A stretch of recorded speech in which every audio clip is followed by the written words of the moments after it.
Our Home Libraries for this very special spooky season episode because we are together. Yes. And we're doing something a little bit different this time, so hopefully you're going to enjoy it.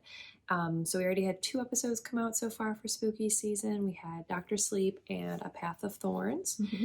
This one's going to be a little different. We're going to be doing a Q&A, and then we're going to have a few more books for the rest of the month. But if you've listened to any of them, please go give us some love on our Facebook page, our Instagram, or our YouTube channel. And again, it's Our Home Libraries, plural, because it's the 2 of us. Yep. And before we get started, I want to point out that we record these episodes kind of out of order, and recently realized that Scarlet St. Clair pushed back the publication date for A Touch of Chaos.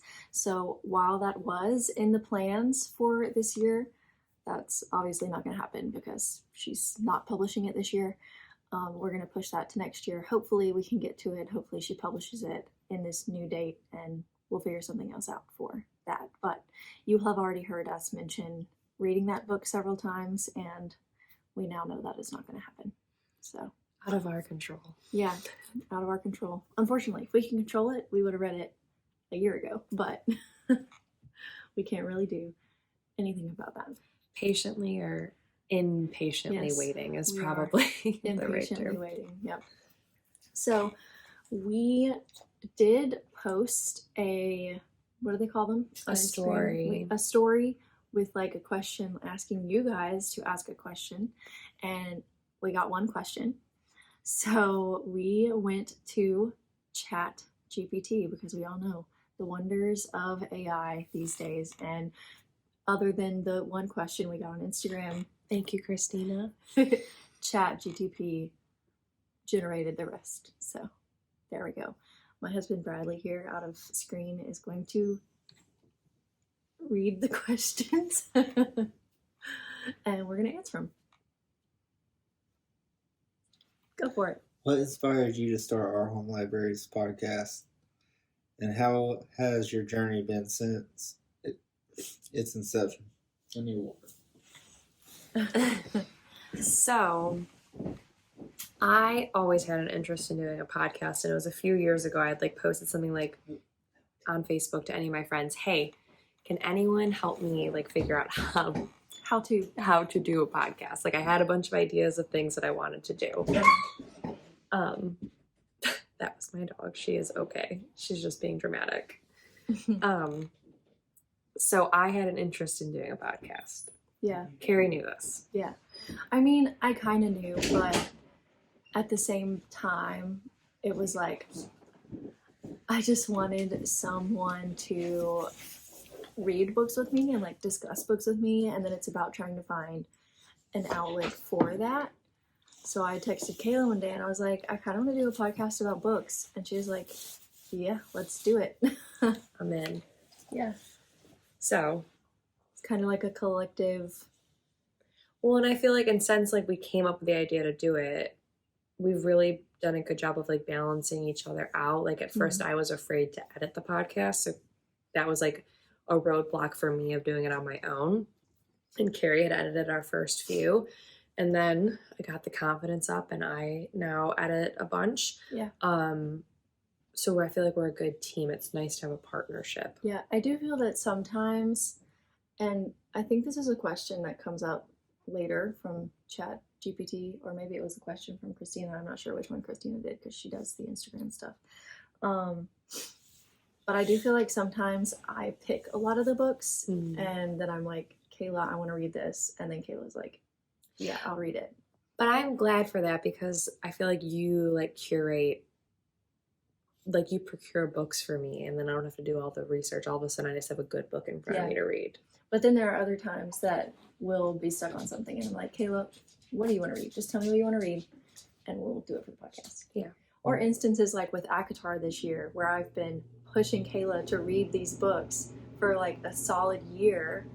And eventually, because she was like, I don't know when I'm going to have time to do this, I said, well, you'll make time if it's part of the podcast. So let's make it part of the podcast. Well, actually, if Bradley wants to ask the second question, is essentially what we just talked about. Yeah, that was the second question. How do you guys decide what books to read? Yeah. So Carrie does a lot of the research. I do, but I also watch a lot of YouTube. I watch a lot of people who read books on YouTube, so I get a lot of ideas from that. I do a little bit of Goodreads, but it's more to look at authors that I'm interested in and see if they're coming out with anything new, or sometimes I'll just search the author and find their website. And like Emily Henry is a good example of that. We follow some authors. We follow Emily Henry on Instagram, so we kind of have that idea. I watch a lot of reels on Instagram, and I don't know, kind of like books that I see a lot of, or books that I see a particularly interesting review about, I'll usually bring up as an option for the podcast. And then if Kayla's interested, we do it, and if she's not, we find something else. And we definitely have had a few books that we've picked, and one of us got started on it. And this is a new thing for Carrie, and it doesn't happen often. It's usually me, but we'd be like, I can't do this. Yeah. Let's pivot, and we find something else. It doesn't happen often. I feel like we've done like a lot of solid picks, but it has happened a few times. Yeah, DNFing is a new thing for me. I usually force myself to finish them. You're welcome. Isn't it such a better world? It is, kind of. Kind of. All right. Particularly, you said particular genre or criteria. Not really criteria.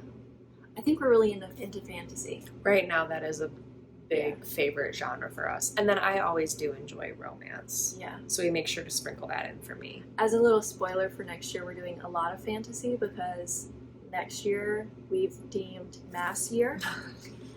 So we're going to read like everything other than ACOTAR that Sarah J. Maas has read. And even outside of that, we'll be looking for things to fill spaces because we can't just read Sarah J. Maas for the whole year. There are too many. I mean, we do every other week, so too many episodes for that. But even outside of that, I feel like we still kind of gravitate toward fantasy as an option. Definitely. So last You're year y'all did spooky season. Was there a spooky book that stood out to you last season? Really sparked your interest? For me, it was Stephen King. The Shining. We did The Shining. That one stood out to me. I've kind of already forgotten what other books we did, so I guess The Shining would be the one for me as well. We did The Haunting of Hill House, Oh, which yeah. we did not really care for the book, but it The show. did bring us the show. You had already watched the show, but I got my sister and my brother-in-law hooked, and we like binged the show in just a couple nights out at their cottage. And then we had a few episodes left to watch, so thankfully my parents like watched my kid when she was already asleep, and I would drive over to their house so we could finish the last couple episodes. Yeah. The other one was 5 Total Strangers or Oh, something. yeah. It was a young adult. We just Yeah. It was okay. I think that we're both kind of in a place where young adult just doesn't resonate with us anymore. No, So- it used to be like kind of my go-to, Yes. and now I'm just not enjoying it as much. And it's no disrespect to any YA authors. I just think I guess Yeah. we're at a different point in our lives. Yeah, I think we're past that age group. But and there was another one. There was 4, wasn't there? Yeah, I can't remember what it was though.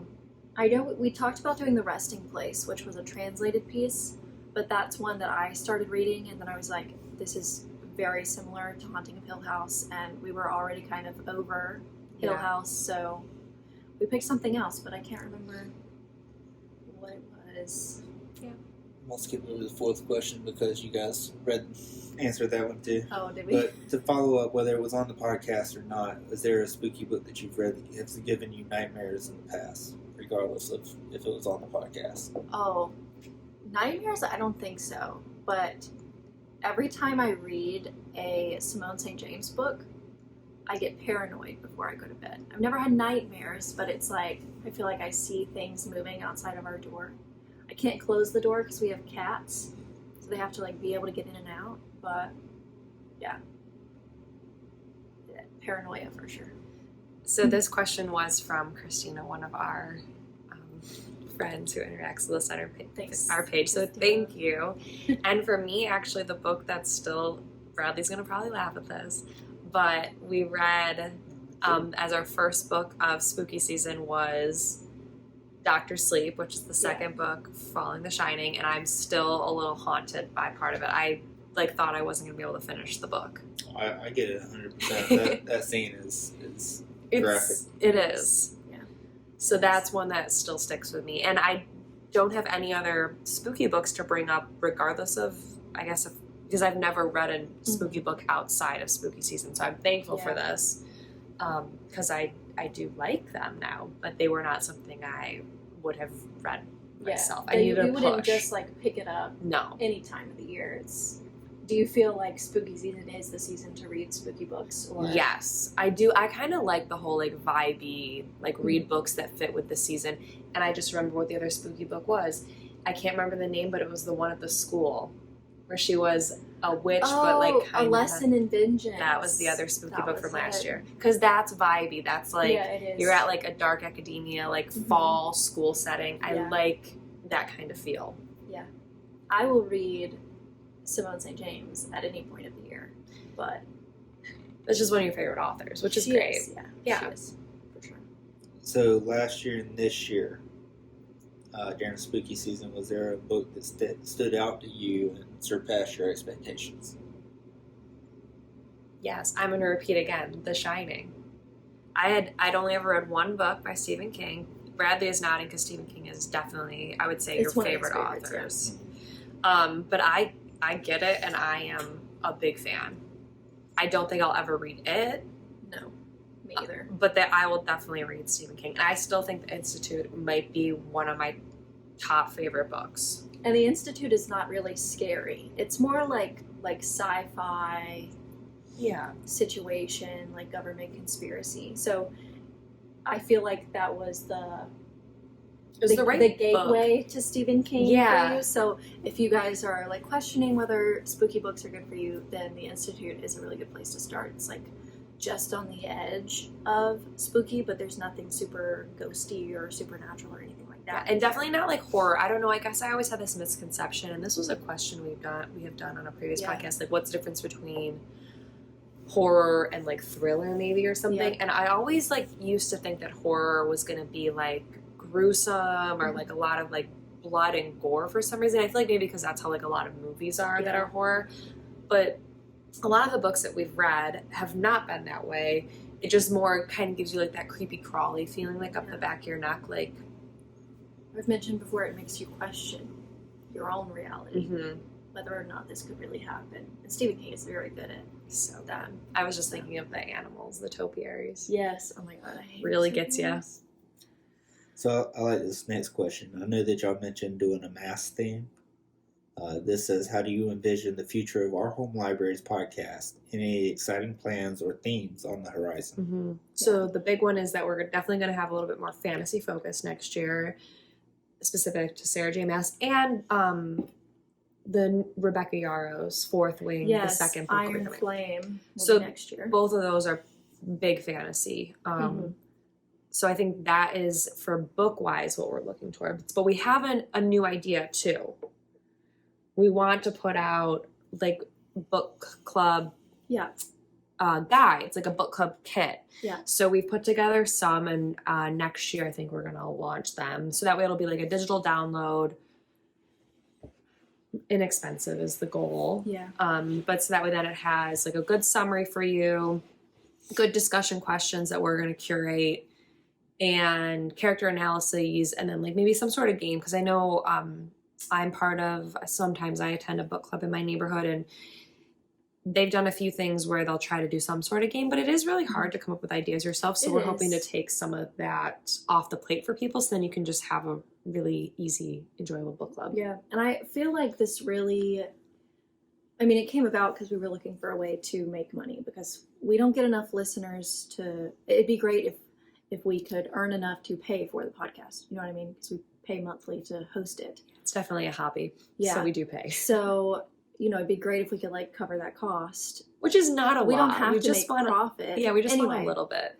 Kayla came up with the idea of doing this book club kit, and you know, I think it's great because not really a lot, but there have been several books that we've read this year that don't have designated book kits at the end. Like a lot of them will have reader's guides, but for the ones that don't, it's like, how do we discuss this book without the guided questions? And the more that we do it, the easier it gets to think of some questions on our own. But for somebody who just casually hosts a book club at their house every once That'd in be a while. a big commitment to have to try to come It up with is. stuff. So, And also, too, our hope is that this will open up the door to like maybe other books, because I feel like a lot of times with book clubs, which is great, but it ends up being a lot of the same books for a lot of book clubs yeah.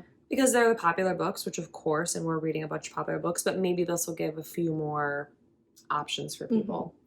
I've particularly noticed that fantasy, which we've already mentioned will be a big focus next year, fantasy books don't often have reader's guides. Romance books Usually do. almost always Yeah. have some kind of reader guide from the publisher, but fantasies don't. And I feel like fantasy is such a popular genre that it's strange that there wouldn't be Mhm. some kind of resource for questions. Yeah. So we're going to make it. And we have already made a few, and they're looking really good. So Yeah. we'll hopefully be getting that out next year. We're proud. So, as host, what's one spooky book you would recommend to those who are listening? Well, we already know that Simone St. James is probably my favorite spooky author. My favorite book by her is The Sundown Motel. So if I had to recommend one of hers, it would be that one. And actually, but I very much trust Carrie's opinions with books. And so my cousin had like messaged me like, I normally read this type of genre. I'm just like not feeling it right now. Like anything you would recommend. And I know him and I was like, you know what? Read. And I had recommended that book by Simone St. James. Yeah. I was like, I have not read it, but I feel like this will be a good like next book to read. And he read it and loved it. Yeah, I love that one. I also really like The Haunting of Maddie Clare, which is one of her older ones. It is kind of like a ghost hunting situation, whereas her newer ones have kind of a true crime spin on them. Not actual crime, but like, what is that one called? The Book of Cold Cases. That one has like a crime spin to it, but also like some ghosty, supernatural, paranormal things. And The Sundown Motel also had like someone's aunt disappeared and she was going to try to figure out what happened to her aunt. So I kind of like the true crime spin, but if you want something that's more classic, like ghost story, The Haunting of Maddie Clare is good. That's good to know. I don't read a lot of horror or spooky books. So I'm going to reiterate what I've already mentioned. Stephen King, The Shining. And then it's awesome because there's one other book you can read following it if you really liked it. I like low commitments where it's just maybe 2 books or like a trilogy. As much as I'm loving Sarah J. Maas, there are big commitments when you have 7, 8 books in a series. So it's nice when it's just one and then actually like a follow-up, which is fun. And then not book related, but I would definitely recommend watching The Haunting of Hill House. I think it's 8 episodes because it's a mini series. Just really, I feel like hits the spot for spooky season for October if you're looking for something to watch. Yeah. And if you like that show, they also have The Haunting of Bly Manor, which has the same creators. And what was that other one that had like the weird creatures in it? I don't know. I'm gonna be honest with you. I can't. We watched it, but I can't remember the name. It's not Black Mass. That was something else. No, Black Mass is with Johnny Depp in it. It's a I true know. story. You've never seen it? And they're coming out with another one, aren't they? Yes. I think it's by the same director though, so I feel like if you click one of them on Netflix, It'll maybe say curate for us. something similar, Yeah. Really good. This isn't my show, but this is really for Kayla. If you're interested in Stephen King, I have a whole list. Carrie is great. I'm afraid of that one because I don't like bullies. So it's very sad the way it starts off. That's because- what I'm a little worried about. That's why I haven't read Not it. to spoil anything, but it's not just the kids at school who are bullying her, it's also her mother. Yeah, that's why So that one is great. I've read Christine. It's basically Herbie, but an evil version of Herbie. So the car is alive. The car. Interesting. That one's very good. And I've been told, I've not read it, but Needful Things is very messed up. There are a couple of like short ones that Stephen King has written. Elevation is one that's good. It's not really horror at all. It's just one of those where Question we that said it could be before, real. like he just writes something that's just on this side of believable, but it's total fiction. And Or also not.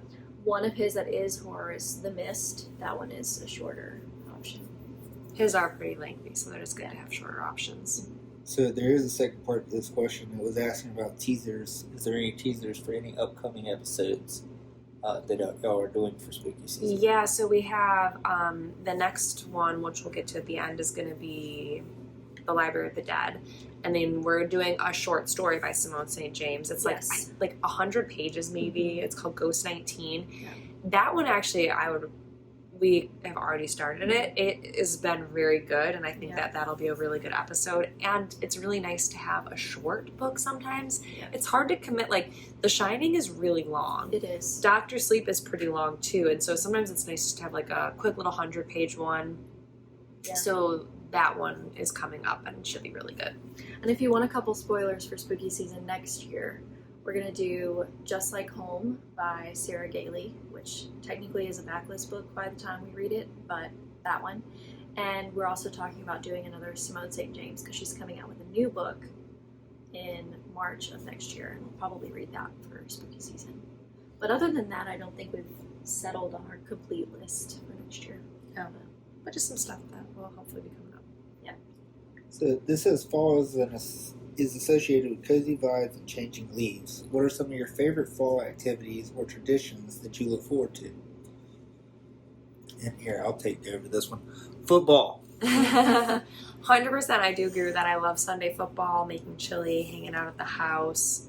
And then for a family aspect, there's a camp near us. It's like they do like a summer camp where kids like stay the night, but in the fall they do a big fall festival. And we went last year, and my daughter had so much fun. They had like a hay ride. They have this like fun thing where they like launch pumpkins into the sound because we're right on the water. It was just really fun. They had like some games, and just it was really cozy, and like I feel like the quintessential fall activity. Yeah, it does sound like that. Bradley and I don't have children at this point, and we just got married, so we don't really have A timeline. traditions that we have established as of yet. But hopefully we will eventually. When I was up in New York, the big thing too would be apple picking, which I do miss that. Well, then, there you go. That leads us into the next question. Can you share a memory or moment that captures the essence of this season and what makes it special to you? That's definitely one for me. And pumpkin, we would always go to like the pumpkin patch and actually pick out our pumpkin. Now I'm not as fun, and I just get it from Walmart. But when we were growing up, we would always do that as a family. Go out on like a hayride, and then you go pick your pumpkin, and then they bring you all back in. And then carving your pumpkins. We didn't really have like strict traditions for fall when I was growing up. Mm-hmm. But for Halloween, for a while, my mom made our costumes. And there was one year that we did the Wizard of Oz. Like, it would always be everybody in the family would dress up as a theme. Yeah. We did the Wizard of Oz, and I got to be Glinda the Good Witch. And my dad was the Scarecrow. And I have a picture of us at daycare because I was pretty young. And it was like we could all dress up and like have fun things. It's really cute. There was one year we did Star Wars, and my dad was Darth Vader, and I painted myself green, so that was fun. I went as Dorothy one year, and it was actually the year my parents took myself and my sister to Disney, and we did Mickey's Not So Spooky Halloween. Yeah, And I got to be like Dorothy at the park. yeah, that's pretty It cool. was really fun.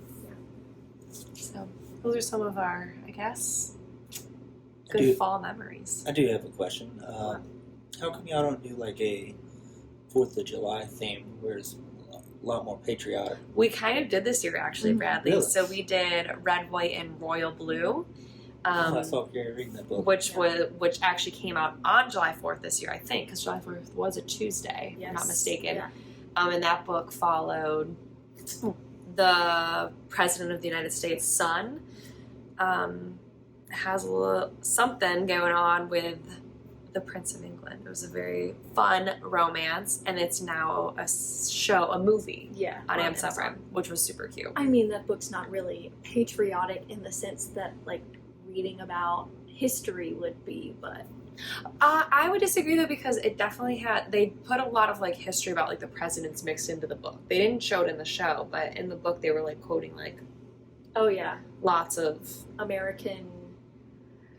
historical figures. Yeah, sure. So, I don't know. Not super patriotic, but I feel like it kind of hits the mark a little bit. Well, I've listened to some of y'all's podcasts. All of them, he loves us. Quite a bit. I'm not gonna say all. There are some that I have not listened to, but I get the majority of them while Carrie is when Carrie's editing. If you had to pick one book that you've already done, what was your favorite? Oh, of all of them? Of all of them for the past 2 You realize seasons? we've probably done like, Quite a few. I mean, it's been 2 years, so at least 52 books. Try to pick one. And now I got to think about what maybe like my favorite discussion would be between us. That's a good, yeah. I think recently we had a really good discussion with Fourth Wing. But I also feel like every time we're recording an episode together where we're in the same room, It the goes discussion goes better. Because I was going to jump back to season 1 where we recorded A Touch of Darkness together. Yeah. And that was the first time we had recorded in the same room. It does just flow a little bit better. Yeah. I'm super thankful for technology because we don't live near each other. And it does take a little bit of the connection out of it. Mm-hmm. So I think that you need to have a strong relationship to make like stuff like this work. But when we do record them together, it is Better. But in regards to like favorite book, it's obviously A Court of Mist and Fury. Yeah. Hands down. But that discussion got wild because we both loved it too much. Yeah. We got a little bit too excited about our favorite people. But yes, that one. And probably if I had to include next year as well, because I've already read some books for next year, I would have to say I really liked Kingdom of Ash by Sarah J. Maas, which Kayla hasn't read yet, but we are going to be reviewing next year. I loved that one. You'll notice a theme here. That one and Akamath are both Maas, but hopefully I like Crescent City. Yeah. Haven't read That's what we're going to everything. be gearing up for next year is because Crescent City 3 Yep. is coming out. So. And we're really hoping. It still says, I think she said late 2024, early 2025 for the 5th ACOTAR book. Okay. So kind of like reading all of this because as I'm sure we said before, now there's this whole multiverse thing that she's got going on. So literally anybody could show up. We have to read all of them. So To be prepared. yeah. We don't want a character to show up and we're like, who the Who heck are is you? this? I want to be invested in everyone. So. Yeah. Who is Ruin Dannon? Everybody on Instagram is obsessed with him. We I don't know who he We is, haven't met him yet. other than the Valbaran Prince. I don't even know that. So you guys did the Draco Malfoy. Was it Tom? Oh, We did do what was that book called? Magic and Mayhem was part of the Yes. title. Yeah. Beyond the Wand Yep. by Tom Felton. Tom Felton. Mm-hmm. So did y'all end up doing the Jeanette? I listened to Tom Felton. Yeah, we did. I'm Glad My Mom Died. I have That not one was listened to Jeanette that. You McCurdy. read a little bit of that to me. Yeah. I know. I feel like maybe next year we can try to pull another nonfiction That in somewhere. that was my question. We haven't done as many. They're not to speak for you, but nonfiction is not always your favorite, or at least No, it's not. biographies. I did try to float. Matthew Perry has a autobiography that just came out, and I tried to float it, but Carrie does not. I was not like really a Friends person. Totally fine. I was. But so we'll maybe find another one for next Yeah. year. I really wish Emma Watson would write one. I don't I think would she will. totally read hers. Shout out Emma Watson. Please write a book. Well, I already made that plea when we did Beyond the Wand because she did the foreword for that. So, That's all I got for today. yeah, same. We already mentioned, but next time we'll do Library of the Dead by T.L. Huchu. And you'll see how that goes. Not very well. But if you listen to this episode and enjoyed it, head over to our maybe Instagram page and leave us a leaf or a pumpkin emoji just Something to fall. celebrate this fall season. And we have 2 more spooky books left to go for the month of October, and we Mhm. hope you're enjoying this as much Yeah. as we are. Thanks for listening. We really appreciate it. Bye.